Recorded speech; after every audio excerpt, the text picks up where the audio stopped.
The Boys has aired 37 episodes so far, with the most recent of these giving the Deep something entirely different from the rest. The Boys Season 5, Episode 5 ended with the Deep getting revenge against Black Noir II, whom he thought upstaged him as part of Homelander's ascent to godhood.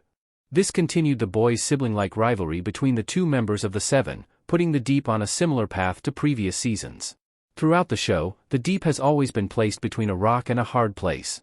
Be it the second season when he joined the Church of the Collective or Season 4 in which he had a romantic relationship with Ambrosius the Octopus, the Deep has always been forced to choose between his more personal connections or his fear, and thus, devotion, to Homelander.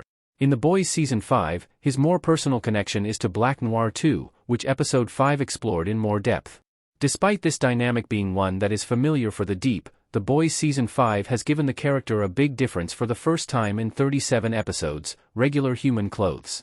While this difference may seem inconsequential, it actually ties deeper to the world of the Boys and the Deep as a character. The Deep's human clothes have deeper meaning in The Boys. For the first time in The Boys' entire run, the Deep was shown wearing human clothes as he followed Black Noir II to the latter's theater rehearsal. This may not seem like a big deal, but it has an underlying thematic meaning when linked to the show's soup characters. Alongside the Deep, characters like Homelander or Soldier Boy have only been seen in human clothes a few times, if not only one time. This represents their lack of humanity beneath their persona. Without his godhood, Homelander is nothing. He has no real, human connections, no loved ones, and no chance at a happy life, explaining why he is constantly in his Homelander costume.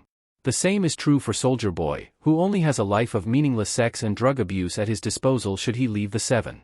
For the Deep, his defining traits render him a narcissistic, self-preserving, unempathetic man who fears those who could harm him. His various storylines throughout the show have proven as much, with the Deep always succumbing to his fear of Homelander and choosing to be an awful person over any meaningful human connections. In The Boys Season 5, the Deep is nothing but his persona, as his human clothes symbolize. The scene in which he follows Black Noir II is the first time he has appeared in normal clothes, and he only did so to further his own selfish agenda before quickly switching back to his costume. Like other members of the Seven, the Deep's lack of real humanity is portrayed by his lack of human clothes. Deep's human clothes have a key difference in The Boys Season 5. As mentioned, the Deep only uses human clothes in The Boys Season 5 to commit the horrible act of stalking Noir II so that he can eventually kill his theater director. As such, the clothes themselves are a persona and not genuine, proving he is beyond redemption. From the embroidered denim jacket to the overly obnoxious sunglasses, the Deep's clothes are as douchey as he is, typifying how fake it is when he tries to be real. Other The Boys characters, like Starlight, Queen Maeve, and A-Train, have more down-to-earth human outfits. They forego their personas of the Seven to wear normal clothes and fight for what is right, often their family members or loved ones. With the Deep, though, this will never happen, marking a first for him in The Boys, but with a key difference that makes it clear he is still an irredeemable villain.